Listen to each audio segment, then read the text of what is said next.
তালের সিজনে তালের পিঠা না খেলে হয়। আসসালামু আলাইকুম সবাইকে, চলে আসলাম আপনাদের জন্য একটা গরম গরম তালের পিঠার রেসিপি নিয়ে। অবশ্যই আপনারা রেসিপি সম্পূর্ণ দেখবেন। এখানে আমি তালের এটাকে কাঁধ বলে, সে কাঁধ নিয়েছি, সাথে আমি চিনি দিয়ে দিয়েছি পরিমাণ মতো। আপনারা ঠিক যতটুকু পছন্দ করেন ততটুকু দিয়ে দিতে পারেন।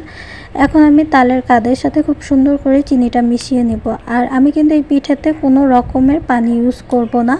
এখন পরিমাণ মতো লবণ দিয়ে আমি এটা আবার একটু মিক্স করে নিয়ে এর মধ্যে আমি দিয়ে দিব নারিকেল কুড়া।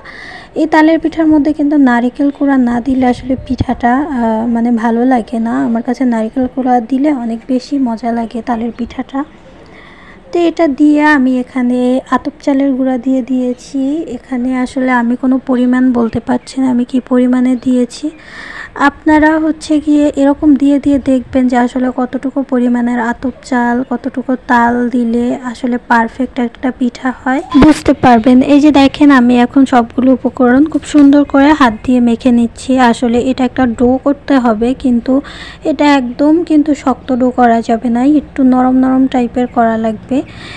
এই যে দেখতে পাচ্ছেন আমি ডোটা করে নিয়েছি। আমার ওইটা কিন্তু অনেক বেশি পাতলা ছিল, এজন্য আমি এর ভিতরে আরও একটু করে চালের গুঁড়া অ্যাড করেছি। আপনারা মানে যেরকম বুঝেন যে আসলে এটা পিঠার জন্য পারফেক্ট হয়েছে এরকম করবেন। এই যে দেখেন আমার এটা কিন্তু পারফেক্ট হয়ে গিয়েছে। তো এখন আমি এটা রেস্টে রেখেছিলাম প্রায় 20 মিনিটের মতো। 20 মিনিট পরে আমি বেকিং পাউডার দিয়েছিলাম। একটু সামান্য বেকিং পাউডার দিলে হয় কি যে পিঠাটা অনেক সুন্দর ফুলে যায়।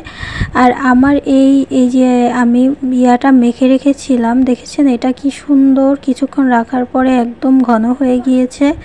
আসলে এরকম মাখালে পিঠাটা অনেক বেশি মজা হয়, অনেক মুচমুচা হয়, প্লাস এটা ফুলেও যায়। আমি একটু চামচ দিয়ে আবার খুব সুন্দর করে এটা মেখে নিলাম। এখন আমি চুলায় একটা কড়াই দিয়ে দিলাম। দেওয়ার পরে এখানে অনেক বেশি তেল দিয়ে দিলাম। তালের পিঠা ভাজতে কিন্তু ডুবো তেলের দরকার হয়, তো ডুবো তেল দিয়ে দিবেন। এখন আমি পিঠাগুলো একটা তেলের ভিতরে দিয়ে দিচ্ছি। আর ডুবো তেল না হলে কিন্তু পিঠাগুলো সুন্দরভাবে ফুলতে চায় না। সব পিঠাগুলো দিয়ে দিব আমি। দেওয়ার পরে এটা একদম মিডিয়াম আঁচে আমি ভেজে নিব। বেশি হিট বাড়াই দিলে তাহলে কিন্তু পিঠাগুলো পুড়ে যাবে, ভিতরটা একদমই হবে না। একদম আস্তে আস্তে স্লো করে এটা সুন্দর করে নেড়েচেড়ে ব্রাউন করে নিতে হবে। বিকেলবেলা নাস্তার সাথে এই পিঠাটা কিন্তু একদম অনেক ভালো হয়। আমি এখন একটা শাসলিক কাঠি দিয়ে পিঠাটা ঘুরিয়ে ঘুরিয়ে দিচ্ছি যেন সব দিকই পারফেক্টলি কুক হয়ে যায়। এই যে আমার পিঠেটা দেখেন, আমি এখন তুলে নিচ্ছি, কি সুন্দর কালার এসেছে আর ফুলকো ফুলকো হয়েছে। সম্পূর্ণ ভিডিও দেখার জন্য অনেক অনেক ধন্যবাদ। পাশে থাকবেন আমার।